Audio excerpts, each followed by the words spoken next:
Hey everybody, my name is Elizabeth and welcome back to my channel. As promised, I'm back at the Renaissance Festival and I'm here on Highlander weekend. So come with me, I'm going to try to do all new stuff except for the joust. I am going to see the joust today, but let's go and find some new stuff to do. I've seen a lot of kilts today. So far the wind hasn't been strong enough to give me any awkward views, but you know. Oh, hey. I think this is what I did in my Yuletide video last year. You crack them open and there's crystals inside. And we have the ring race.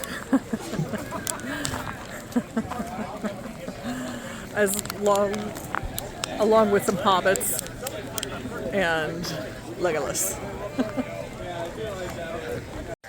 Alright, so my first stop is the Theater in the Ground Mudatorium for their mud show, and I'm way back here because I heard on the way in that if you sit in the front rows you get splattered with mud, and I don't want to do that, but I still want to be able to see, so I'm way back here. But there's a giant mud puddle up there.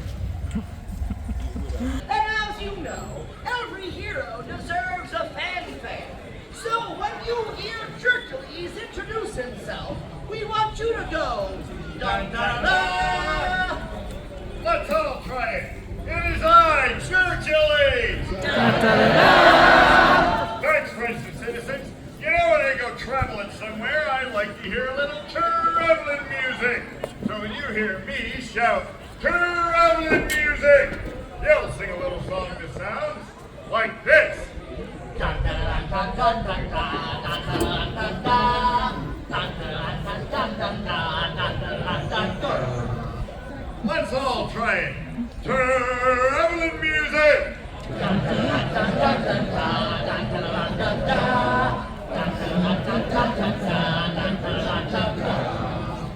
What you're about to see are two grown men who are about to amaze themselves by wallowing in this benefit of Lucky Meyer for your rude vicarious pleasure. Do you really want to see that? Yeah!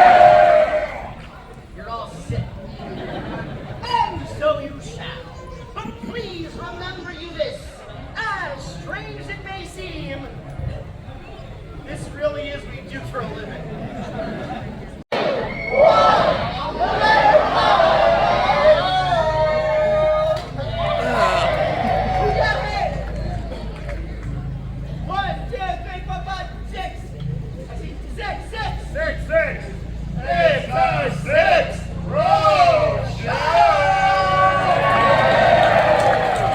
Okay, so that show was going to be like an hour and a half, and I didn't want to spend that much time at one single event.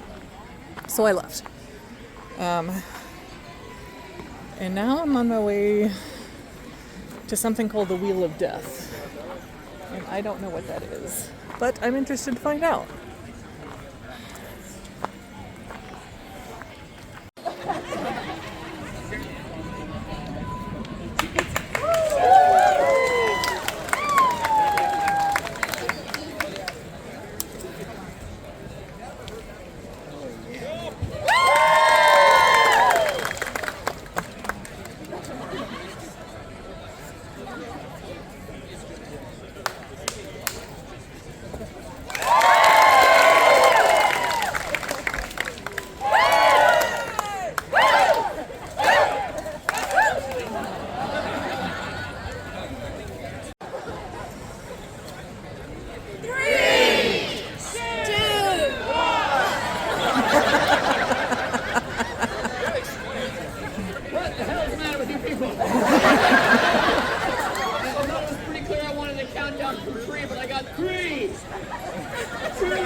Okay, so when I hold up 3, you guys march on 2. Shut up!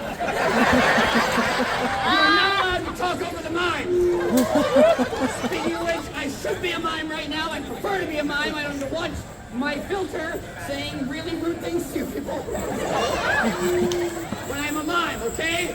And because you can't count, you made me break the mime. And as we know, a mime is a terrible thing to waste. If you don't like that pun, just remember you did this to us. So don't talk over the mime, okay? Give me my time. I am going to hold up 3. Then I'm gonna get busy, okay? It's gonna be up to you to move on to 2 with Ben. Don't worry, they know what they're doing. If you get lost at 2, they'll say another number. You say it shortly behind them like you're singing in church, okay? When you get to 1, I want you all to scream run. Can you do that? Yeah!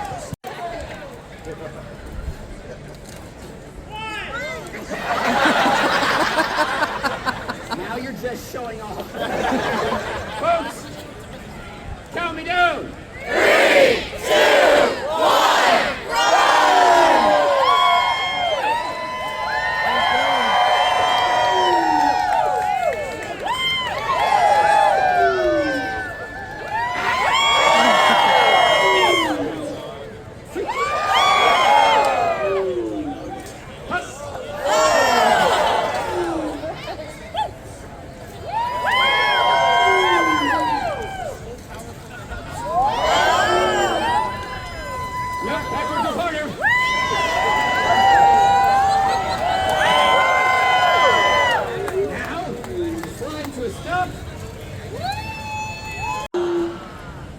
I will now light these axes on fire. Are you ready?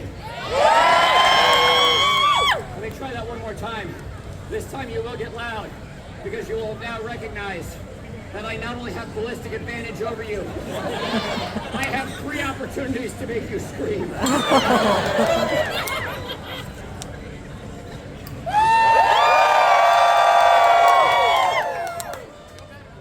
Count me down.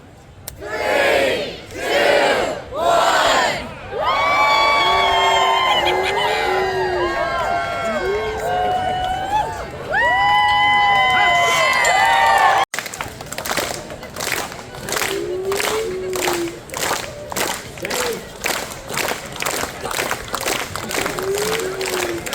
Not steady.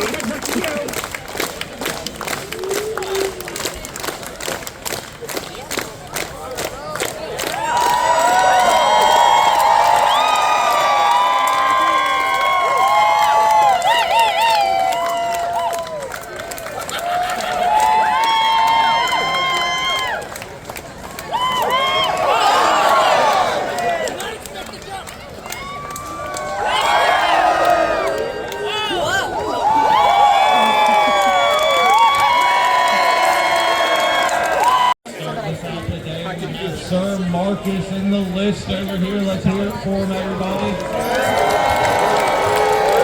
Fighting up against Sir Highlander.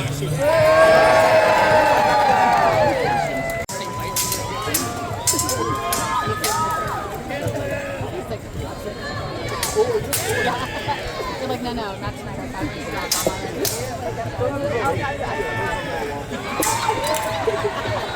The louder you cheer, the harder they hit each other. Let's hear it for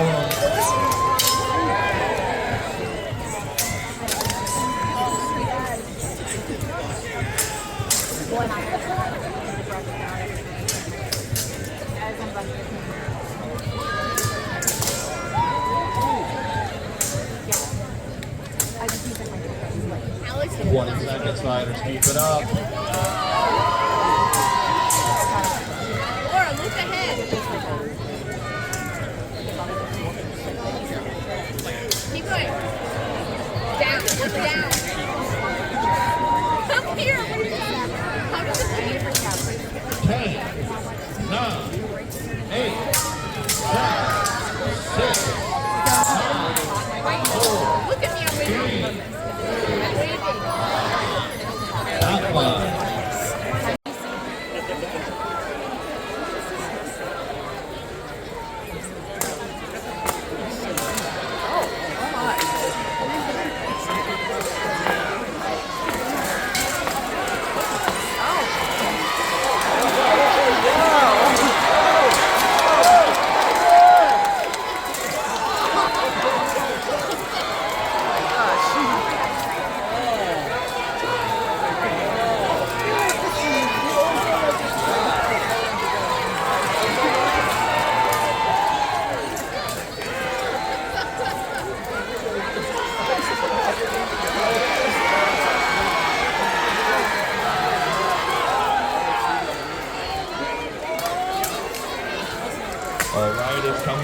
too. We got bodies everywhere. Which team's going to be the last one standing?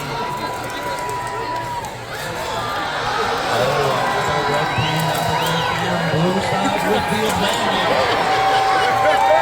And the big man starts swinging that axe.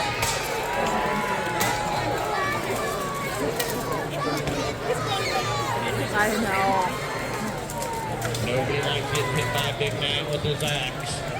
No. It's like you got energy for like the first 5 seconds. It's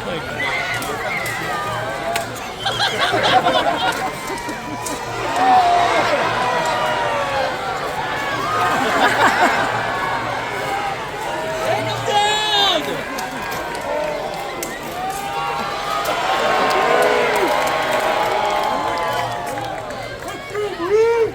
And your winners of the first round. Nope, we still got them going. It's coming down to a 2v2 fight. Who's gonna win? 2v2.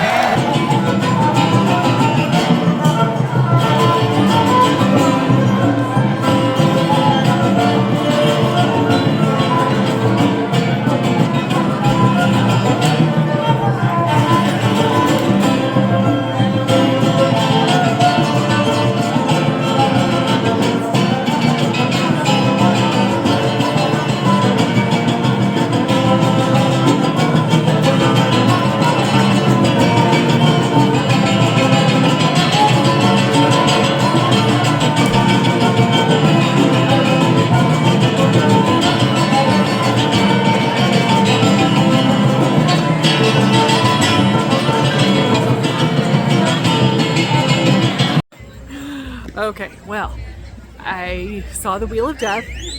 Oh, next show is starting, so I'll talk to you in a minute.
So I found my way into the falconry tent.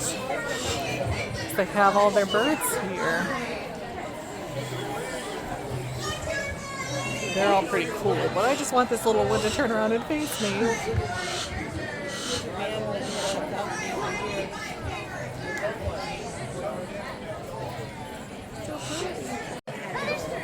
Very cool.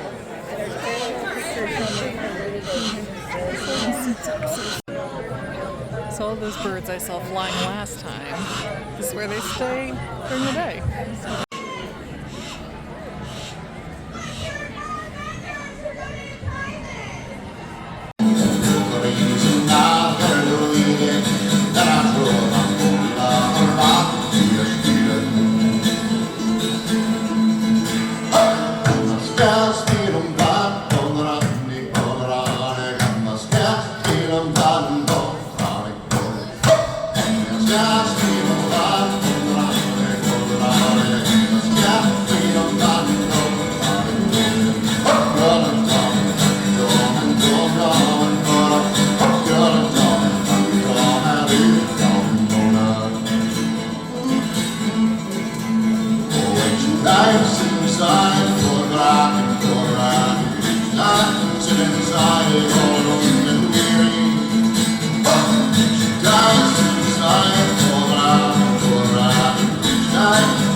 So it happened again. I was rushing from thing to thing and I keep forgetting to stop and record. And the times that I did want to stop and record, I would get to the next thing. I would think, okay, I'm gonna record real quick.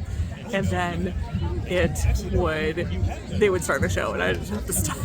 So I'm about to watch the joust. I will fill you guys in on things later, of course, afterwards. But there's something about the Renaissance Festival. I'm always running from one thing to the next, and it's hard for me to find time between them to talk to you. So I apologize again, but hopefully you've been enjoying the clips that I've taken for you guys.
that was the busiest I've ever seen the Renaissance Festival. Now, that doesn't mean much. It's not like I have a season pass or anything, but it was kind of crazy all day. I kept looking for places to stop so I could talk to you guys, and there were just people everywhere. And in the few moments that I did find that I was like, oh, I think I can record right now, the show started, it was definitely the most stressful of my days at the Renaissance Festival and wasn't quite as fun as the other days. I also just don't think I managed my time very well. I ended up picking a couple things to do that were longer than I realized. I'm used to all the entertainment being like 30 minutes, maybe 45. And a couple of things I picked, it was clear that, like the mud show, for example, first thing I did, it was, I was there for 30 minutes and they hadn't even gotten in the mud yet. And they had just started telling the story. And I realized I will have to sit here for like another hour, to see this whole thing. And I had places I wanted to be. So that happened with that. It happened with, I can't remember. There's one other thing that it happened with. And I thought, you know what? I just had other things that I would rather be doing than watching a single act for over an hour. So I ended up moving on to some other things and not finishing a couple of the shows. Now there were a couple highlights. I did enjoy the Wheel of Death. That performer, I don't remember if I mentioned or if I even talked to you while I was filming that. That was the same performer that did the Blades of Death when I was there on Pirate Weekend. So I think he's a pretty funny guy, and I always enjoy whenever I catch one of his shows. I really liked the duet that I heard of the guitarist, and I think I was Googling to see what the other instrument was because it looked like a guitar, but not like a guitar. And I think it was like a guitar, like some kind of guitar lute or something like that. But yeah, the one guy had the kilts, and I like them, and I just kind of stumbled on them. I was walking and heard some music and stepped into the little building where they were performing, and I really enjoyed them. I enjoyed some of the music that I heard just as I was walking by. Like there were several street performers that I heard. I did not get a chance to film all of them. Most of them were just sort of like playing a little instrument, similar to the hammered dulcimer that I did show you. But it was so busy and so crowded. There was in most cases, there was just no way for me to stop and record, or I was going to, cause a major traffic jam. So, but I did, like, as I was walking by, I did enjoy hearing them. I don't know what I expected from the Cincinnati Barbarians. I guess it says it in the name that they are barbaric, but I wasn't expecting it to become like a wrestling match, I mean, it was entertaining, but I was also, again, the crowds there, I could not get closer than I was. And I was lucky because I found a place under a tree, like right against the trunk where I could kind of, the ground kind of raised around it. So I was standing there, and then I was literally holding my phone over my head because I knew that like, nobody was, I just had a tree behind me, like a tree trunk. So I could do that without bothering anyone behind me. But I'll be interested to watch the footage and see what it actually looks like. Cause I was really only seeing the top of their heads from my vantage point. So, that was a little disappointing, that I didn't actually get to see it. The same with the joust. I got there like 20 minutes early because I was like, man, with these crowds, I need to go get my seat. And so I got there, and the front seats were all full. And so I thought, well, that's fine. I'll sit on the bleachers. I'll be raised up above people, and I'll be able to see and film and things like that. And then about 5 minutes before the joust, the space between the benches and the bleachers just filled with people standing. And so our view was blocked. And that was very irritating for everybody on the bleachers. We're like, we came in, we came early and purposely got our seats, and now you guys just show up and stand, and now we can't see anymore. So that was irritating, and I kind of wish that the Renaissance Fair, organizers would fix that. Maybe I don't know how they would do that, but you will have seen the footage. It was not great because all these people showed up at the very last minute and stood in our way. So I guess all that to say that, you know, not everything is going to be a home run when you go out and do things by yourself. And that's okay. You know, you all have seen 2 previous Renaissance Festival videos from me where I rave about how much fun I had. And this was just one weekend that was not as enjoyable, you know, not because the performers were any less, you know, talented, or not because, you know, and it was just, I happened to go on a weekend where there were a ton of people there, and it made the experience lesser in a lot of ways. I wouldn't say that's going to be the case for everything. You know, if there's going to be huge crowds at an activity you want to do, that doesn't necessarily mean you're not going to have a good time, you know, and I did have a good time. It was just compared to what I had experienced in the past, it definitely just didn't measure up. And that's okay. That doesn't mean I'm not going back next year. I will probably be going back next year. But it just means like, oh yeah, this one time was just not, you know, not the shining example of what it could be. So don't let one bad experience, or one experience that was maybe not what you hoped it would be, don't let that discourage you from going out and doing more things by yourself, or even trying that same activity again.